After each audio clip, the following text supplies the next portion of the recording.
The only thing I ever wanted in life was to be a mother. And like a lot of people, it was harder than we thought it would be. With a lot of prayer, 2 years of IVF, we finally received the news that we were having not one, but 2 precious little babies. And it was the happiest moment of my life. Where are we going, Mark? We're going to the hospital. I went into labor early, and we were so nervous. And the moment I heard Maxwell's cry, changed me as a person.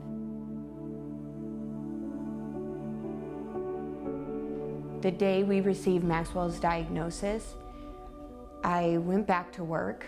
I told them all something really bad has happened and I have to leave right now. And I didn't even grab my earbuds. I just walked out. And I didn't know what I was gonna do or how I was going to do it, but I knew I was going to do it. I knew I was going to help Maxwell and every other child with this disease. Maxwell was diagnosed with a rare disease that was so rare it didn't even have a name. It's known as SLC6A1, which is the genetic location. At the time of the diagnosis, we were told he was one of 50 in the world and that nothing could ever be done. And just go home and give him the best life you can.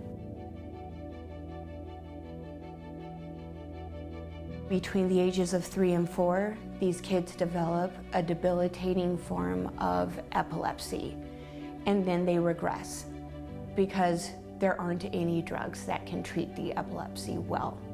So his neurological system will essentially be on fire with no way to help him.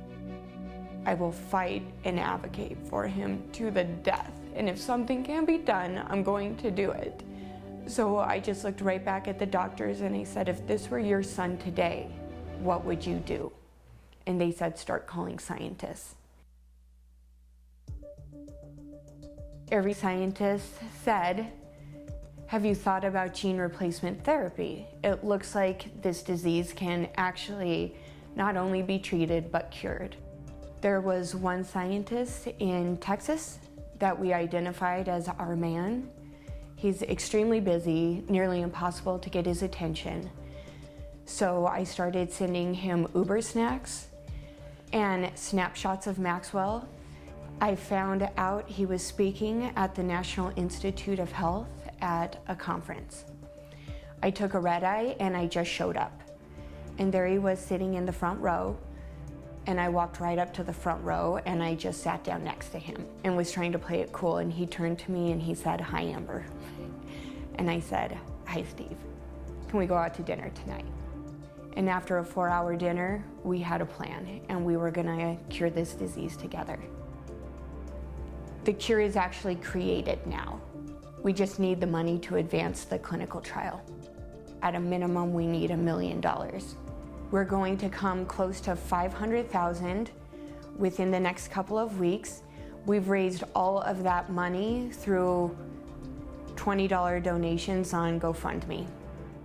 Gene therapy is being done in thousands of diseases like Maxwell's.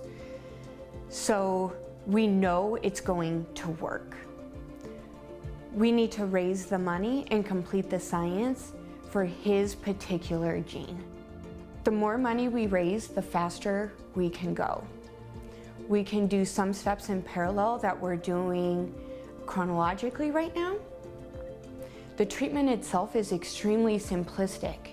You receive a 2-hour spinal tap where the new gene is introduced into the body through a virus that doesn't make humans sick. The virus goes up through your spinal fluid to your brain, and it's a smart virus. So it attacks the bad copies of the DNA and stacks good working copies of the DNA on top. And viruses permanently alter your DNA. So it's a 2-hour treatment that's once and done for the rest of your life.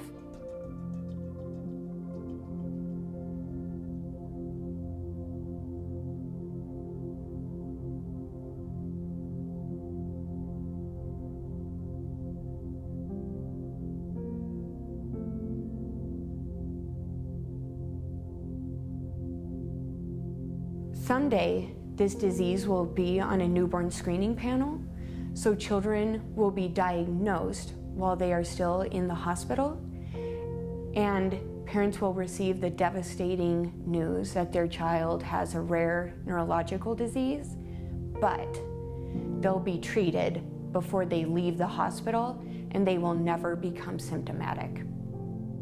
There will never be another Maxwell Freed. I'm coming before you today as a humble mother, asking for your help to help save Maxwell from his rare disease. I really don't have the words of gratitude for you, other than to say thank you so much for helping my baby.